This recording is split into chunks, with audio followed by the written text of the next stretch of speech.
What's up, champ?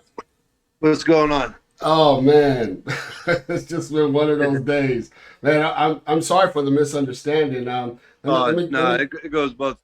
I just been all over, and I live in Ohio, so I'm on Eastern time. But when I got out here, I just wasn't putting it all together when I texted you. I hear you. So you're in California right now?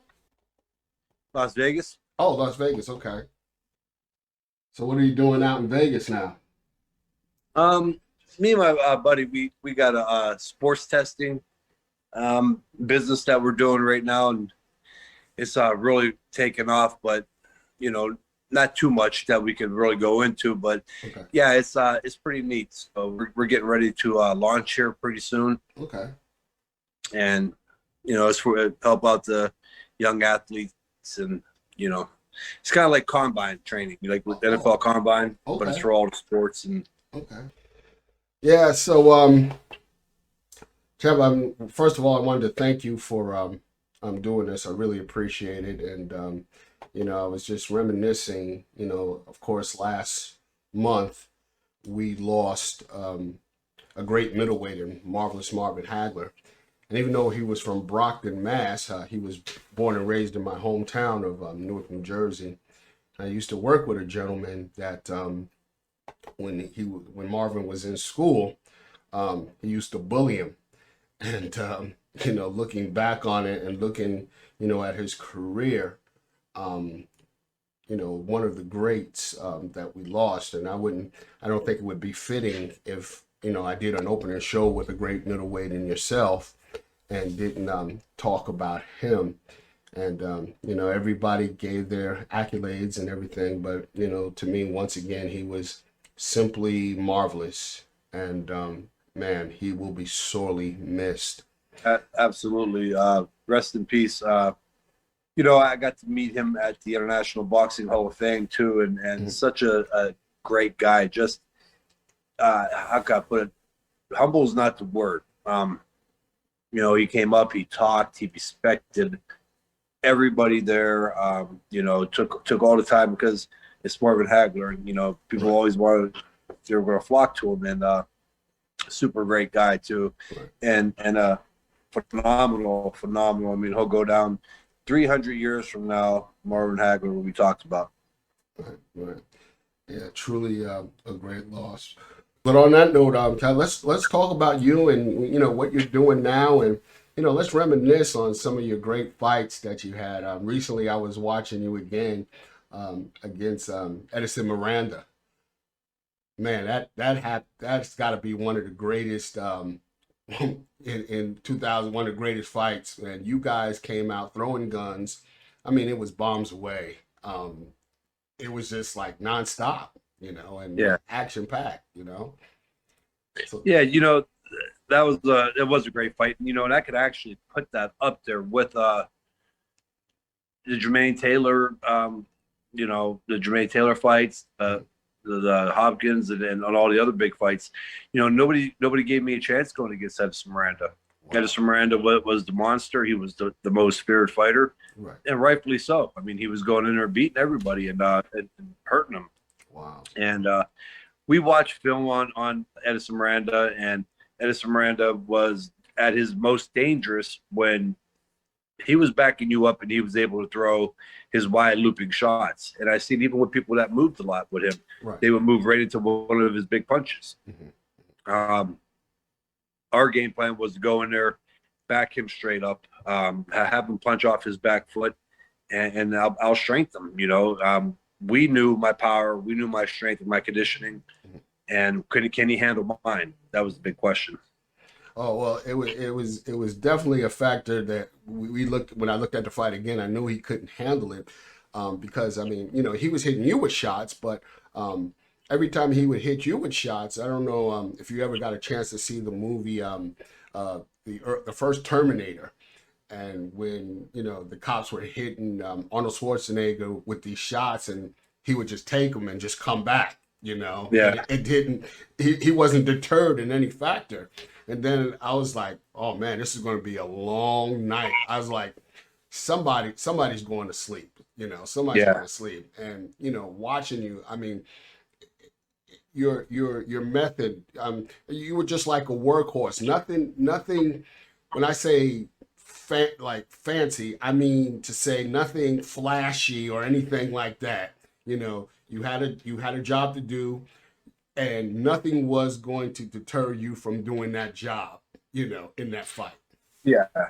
And I say this, and this is true. And I'm going to say about two great warriors, and Mickey Ward and Toro Gotti. Mm.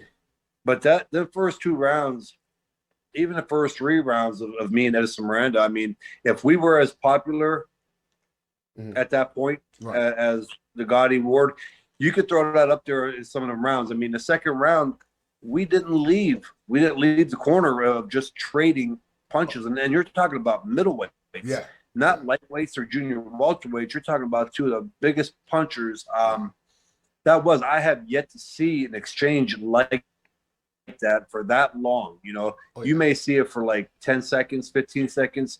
I mean, but you talk about more than a half a round in the corner just going at it like that. It's definitely one of the top.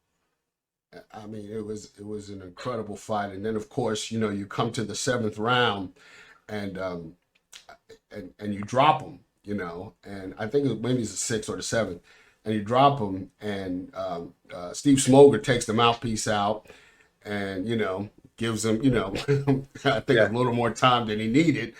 And Larry Merchant was blowing a gasket, which I agree. I mean, that was like too much time.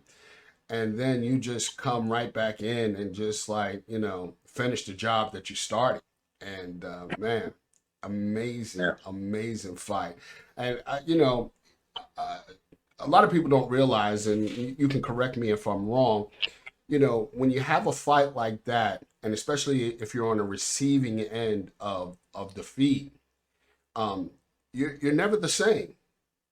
You're never the same. A fight like that takes 2 or 3 fights out of you, and I think, that fight with Miranda took about 2 or 3 fights out of him, because after that fight, he was really never the, I guess, he was ranked 2 by the WBC. He was never really that boogeyman again, No. And he was still dangerous. He went in there and beat some people, and he, he started off with Butte after a couple fights after I fought him, and was doing good with Butte. But I think it was, or it could have been that he was just over the sport too. I mean, because especially at that time, when you lost at that point without being a world champion, it was a setback. Yeah, and some fight mentally, some just don't have the to say, man, I got to kind of like start over again, or I got to go halfway back to start again. Right. And sometimes that's it too. And sometimes they just go through the motions, and they know they're good enough to still get big fights and still get a payday. Sure.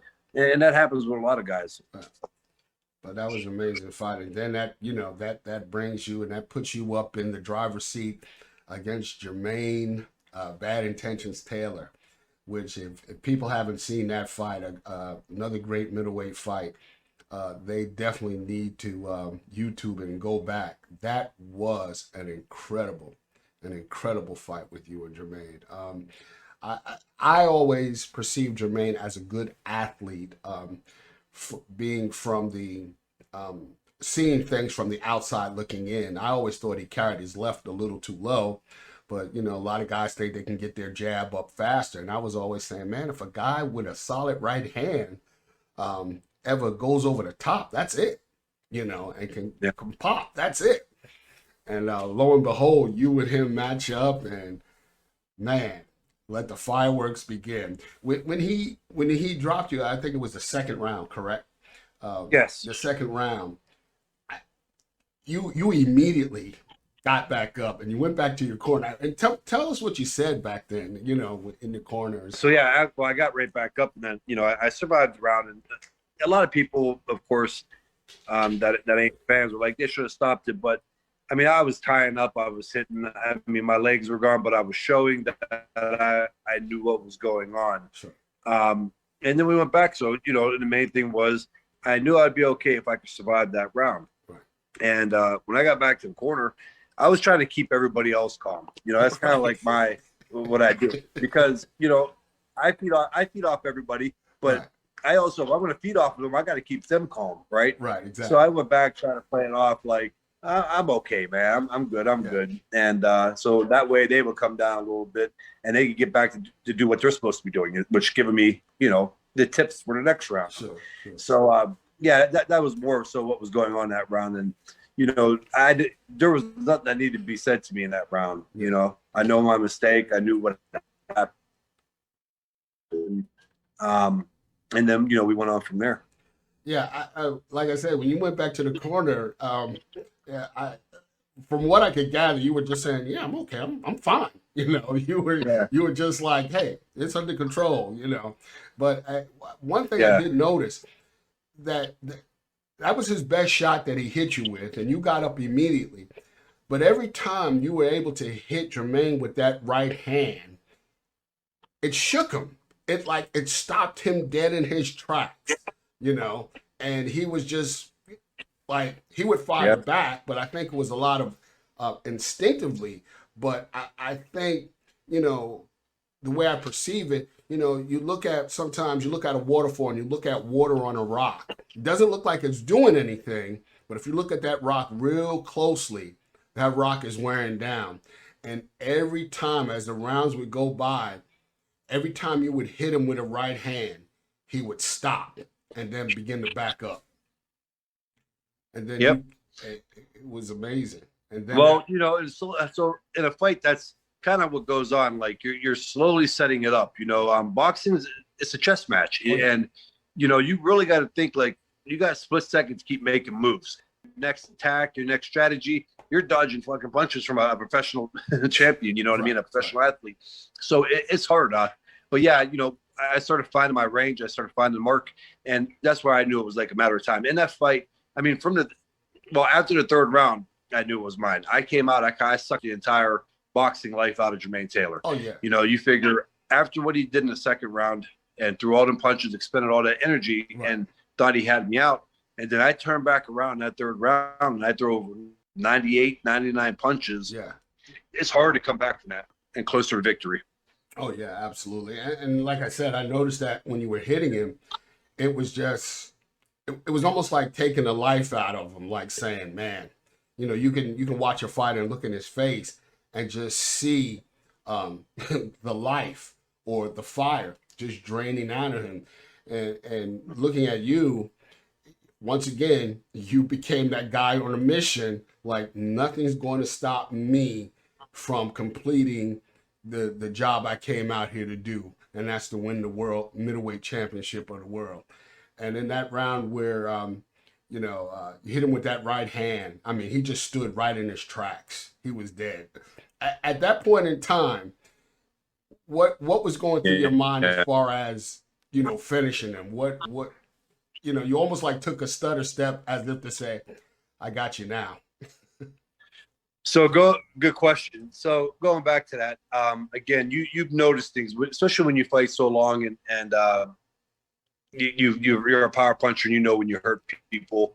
I hit him and I seen a twitch in from like the shoulder, the collarbone down through the pectoral, Mhm. and right there I knew that something wasn't right. Like I hit him and neurologically he was done. Right. So when I did that, I actually just stepped back like, all right, it's over. I got him. And then that's when I fired the next right hand, and he went right into the corner. And mainly at that point, it was just throwing the punches because he was slumped over, slumped over, and I hit him with a brutal left hook. Yeah. The uppercut raised him, Yeah. and in the corner, but that wasn't a really hard punch. I mean, he was already kind of out of it, but that left hook when he like sloped over and I hit him with it, Right. that was what knocked him out. Because Jermaine was out in that corner. Everybody goes, "Oh, they stopped it too early. They didn't No, give he him a was chance." gone. But people, it was hard to see that punch because the referee was in the way. Yeah. But he was sleeping in that corner. Oh yeah, he was gone. I see it. I was like, "There's no need to count." He was done. So Yeah. you turn around and you beat Jermaine Taylor, and then you go into the rematch, correct? Yes. You go into the rematch, and you fight him at super middleweight, correct? Yeah, catch weight, right, Catch right weight. between, yeah, 64. Okay. So, and please correct me if I'm wrong. Here's the old adage: like, if it's not broken, don't fix it. Did Jermaine decide that he wanted to go up in weight, or was that your decision? That was his. Okay. And very few fighters did what I did. I went from Edison Miranda to Jermaine Taylor without even an A in between break. fight. Exactly. And but I gave him the rematch at that catch weight. And to be honest with you, Jermaine, and I can say this, and I'm not making no excuses for him, but when you stay at 160 that long, Right. and just like when I stayed for 10 years, Right. that's unheard of for me to stay at middleweight from 2000 to 2010. Right. Okay, and that's what I think what got me, what lost me the middleweight title. Mm-hmm. I noticed what lost me the middleweight title, but so I think Jermaine was having a little bit of a hard time. That's why he stayed at 168 after that fight. Jermaine's a big guy. He's my height. He was a well put together guy. Right. So it didn't bother me either, because guess what? I got to eat a little bit more myself. So, I was cool with it. So you win that fight, and after that you turn around and you fight the executioner, Bernard Hopkins, and that's another jump in weight, correct? Yes, that was pretty much light heavyweight. Light heavy. So was that his decision, or did you want to pull him down? To fight at maybe like 168 or 164. Sorry. So listen, not to play victim on this, but it's just the brutal truth. So no matter, I fought Zartucci, who was a dangerous guy. I went right into the most feared fighter in Miranda. Then I fought Jermaine Taylor back to back, and then I actually fought Gary Lockett. Right. And there was a little bit of shit going around because I fought Gary Lockett. You know what I mean? Right. I was deserving of being able to fight Gary Lockett. Absolutely, right? Absolutely. And he was still an undefeated fighter, trained by Kelzagi's trainer. I mean, he still could have been a spoiler. Right. But so yeah, and then I think the first negotiation with Paul Williams fell out. Okay. So a lot of the stuff started coming like, oh, here we go. This champion is doing this. This champion is doing that. Mm-hmm. We didn't want it. So pretty much, if I would have, when people started hearing about the negotiating with me and Bernard Hopkins, and I would have backed out at one, right? It would have been. So my thing was, I always said, and I stuck to my guns. I wanted to fight the best. Right. So absolutely. Paul Williams is a great fighter. God bless him. But here was a kid coming up from welterweight that really wasn't a big power puncher. Right. He was just a volume puncher, which I was a natural middleweight and a volume puncher. So who had the event? And I threw everybody as many punches as he did. Sure, absolutely. And so I would have loved that fight, but I went up and I fought Bernard Hopkins because I didn't want to take the backlash for not doing it. Okay. But the weight in that fight with Hopkins, the weight had nothing to do with that. Right. It was not my night. There's a lot of shit well documented, but I don't ever say it because I get the shit for it. But right. Bernard Hopkins is a legend. I think Bernard has got one of the best footwork of any fighter ever, and people would think I'm crazy. He's just a brilliant fighter.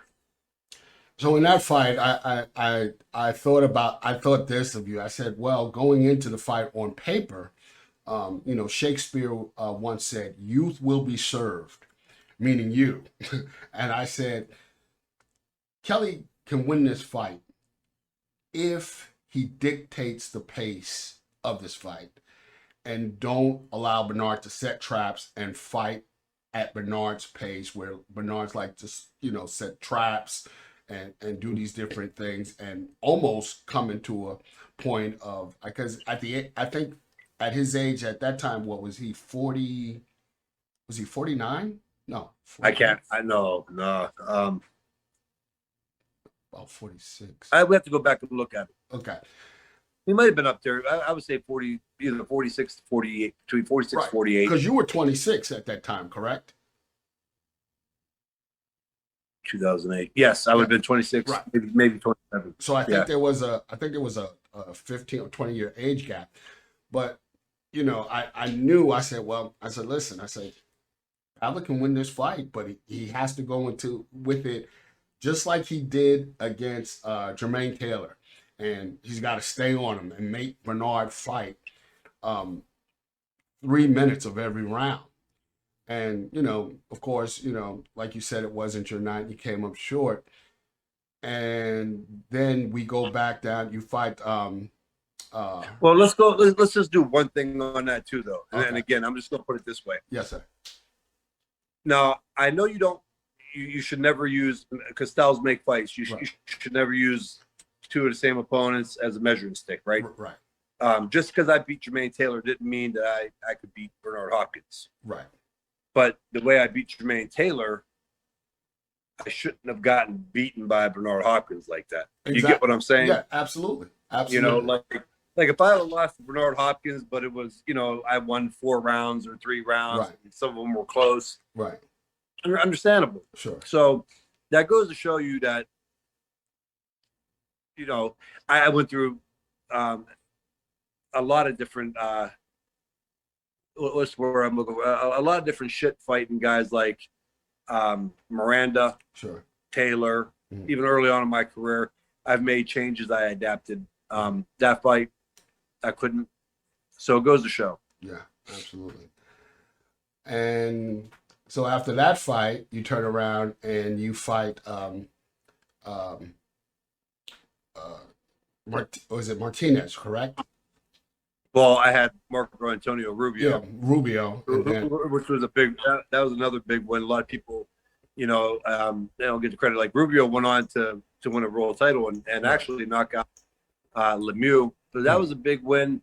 And I had Espino, which was, I'll admit, so fight. I stopped him, did what I was supposed to do. right. And then, yes, then at that point, it went into Martinez. Okay. So in the Martinez fight, was it? I always thought Martinez was he's an excellent condition as far as his conditioning is concerned. I don't think his punches hurt you or anything like that. I just think maybe he just outpunched you or anything like that. But at that particular time, were you starting to how do I say this? Were you starting to lose the fire for the game? Where was your head at the time? A little bit. But at the same time, it wasn't. It's hard to explain. Like that fight, as I mentioned earlier, at that point, it was my 10-year mark at middleweight. Okay. From 18 to 19 to 29, staying at middleweight, and I will not on this one get into that either. But Sergio Martinez, let's put it this way, because I get backlash for everything, but Sergio Martinez is a great fighter. Right. But if you realize in that fight, I was up on the scorecards after 9. Right. And then I just hit a wall. I hit the wall in that 9th round. I wasn't tired, like cardio. Mm-hmm. I was just I lethargic, like my nothing left. Right. And people said about the cut, it had nothing to do with the cut. And and what sucks about it, of all times for that to happen against a guy like Sergio Martinez, Right. Right. who is just an unbelievable fighter, athletic, fast, Yeah. and especially fast on his feet. Yeah. And those big rounds, 10, 11, and 12, he just took control of those, and he did what a champion does. And he won the championship rounds. Wow. So you come back and you have what? One more fight after that? You fight what's his name? Lopez. Lopez. You win. Did you win you win a unanimous decision? No, I'm sorry. You won by majority decision. Majority. Yeah. And then you fought Jocko, and then I don't want to say his name wrong. You fought Ranowski, Ranowski. Oh, Rosinski. I'm sorry. Yeah. And that was it. And you finished with a great career of 40-2. Yep. Do you miss it? So, no, I don't, to be honest. A lot of fighters retire young. So here was the situation with that too. I had just gone over to Robert Garcia, starting with the Jayco fight, and man, it was great camp. Great, Right. you know, I was out there. I was one of actually my last 3 fights because I fought Jayco, Scott Sigmund, and then Will Rosinski. And hey, let's just be honest. Those were 3 guys that, you know, when the first fight in camp with Robert Garcia, I can understand fighting Jayco because they want to get my feet wet with the new trainer. Sure. But then you go into Scott Sigmund, and I was kind of at that point. I mean, I'm away from home. Usually you up and leave home at the beginning of your career, you know, like when you ain't got the money, when you ain't got the titles. Right. Very rarely when you got millions in the bank and 3 world title belts in your trophy case do you up and leave, right? But I went and did it, and I had amazing experience with Garcia's camp. Right. And then after the Rosinski fight, I was already debating, like, do I want to retire? Actually, before that, before I even went to California, after the Lopez fight, I was really debating retirement. You know, and this was from early on before I even turned pro. I always said I was not going to stay in the pro game long. I promised my wife, I promised my parents. And after the Taylor fight, when I won the title, where most fighters count down to their next big fight, I was at that point I was counting down retirement. And another big reason for a fight with Bernard Hopkins, why I jumped 2 weight classes, because it was a hell of a payday. It was a huge fucking payday. Like, and I said, you know what? I keep getting fights like that. I could be the hell out of here soon, you know? And so the big part came in. I got done with the Rosinski fight. And then all of a sudden my agent Cameron called me and he was like, hey, you know, Andre Ward. So that brought everything back. So now at that point I'm like, hell yeah. Right. They were going to give me like a lot less than what I expected. I didn't give a shit. You know what I mean? I was just like, maybe this will, you know, have me go a little longer. I'm not sure. But I was pumped up for that. Right. Shortly after he mentioned that to me and we were in negotiation, that's when Andre Ward hurt his shoulder. Okay. And had the surgery and everything else and was out. And there was no other meaningful fights. There was no big fights out there. Right. And that was the icing on the cake. It was easy as shit for me to say, you know what, I'm done. I just don't want to do it no more. So that's what led to the retirement. Nice. So another question. And I don't regret it one bit, man. I see some of these fighters and some of the things that happen, and you know, I'm content. I was fortunate with my investments and everything else that I've done, and there ain't no need to go back to it. And there was no need for me to keep fighting either, you know. Wow. Well, anytime, like you said, when you lose the desire and you don't want to do it anymore, that's the best time to walk away. So, and especially in that sport, if you ain't got it, it's a dangerous hobby to have if you ain't got it all in here. Exactly. So 2 more questions I have to ask you, champ, and I know you have to go. Kelly the Ghost, where'd you get the nickname the Ghost from? That became a big coincidence. So in the amateurs in Cleveland, so you know the white kid in the tournament, and I'll go in there and a lot of guys started calling me Ghost. You know what I mean, like Ghost. And that was back in the VHS days. So we also recorded the fight. My brother didn't get to see it, and when I got home, I was real slick in the amateurs. Like I'd make people miss, even early on in my career, people. And my brother goes, I was like, wow, like, what? They call me Ghost. You brought up Ghost. You know, what a coincidence. And and I was about 17. I mean, I got that nickname like at the very end of my amateur career. Wow. So we just carried it into the pros. Nice. So are you training any young people now, or you just left that aspect of the sport alone? Yeah. I'm trying to, and I'm busy and it's in a good way. I got the sports testing. I got my boxing app out. I have a fitness gym in Youngstown. I got my charitable organization, which I'm doing the boxing gym through the charitable organization, and many other things going. So there's this young girl. She's 11 years old, and she just had a little trouble getting going with fights, and she wants to box. And I've known her dad, so I got her, and she just fought in the nationals and came in second. Wow. At the Silver Gloves. Nice. Yeah, and it's fun, and it's hard though. It's really hard to like get there every day with her until I get everything, time set away for it. Right. But yeah, so I still do, and that's something in the future that I'm really passionate about. Like I want to work with the young athletes, the young fighters, and build them up and get them to where they want to go. And also want to have a lot of other programs intact for them too. So not every kid's going to make $150,000 in boxing. Some may not ever make 50,000. So I think the biggest thing is to get these kids prepared to battle life, and be able to go out there in the real world and be successful and have the tools for that as well. And you can do that through boxing if you have the right programs, if you have the counselors, the tutors, a place for these kids to go to for 2.5, 3 hours after school and so on. I think it's a very big part of it.